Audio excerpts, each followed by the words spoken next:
On va suivre le chemin ici, hein. Donc on a un dénivelé de 80 mètres. Et vous voyez Ils sont venus de toute la France et cet enseignant marocain a même fait le voyage pour avoir des éléments de comparaison avec la ressource en eau dans son pays. L'Ignon se jette dans la Tille. Le Maroc souffre des changements climatiques, de la sécheresse. Et malheureusement, beaucoup de sources ont disparu parce qu'il n'y a plus de pluie.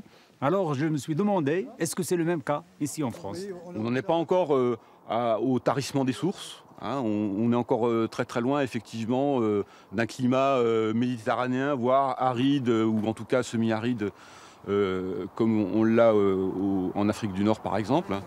Le parcours pour se rendre aux sources de l'Ignon est assez sportif, mais la découverte de ce milieu en vaut la peine.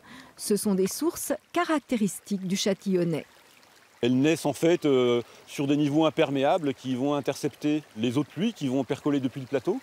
Donc les plateaux du Châtillonnais sont très secs, mais à la base de ces plateaux, on va avoir des niveaux imperméables qui vont provoquer l'occurrence de ces sources-là. En contrebas, les Tuffières, un milieu calcaire remarquable, typique de cette zone. Autour du site, classé Natura 2000, des discussions et des échanges très prisés des participants. Je viens d'une région qui est granitique.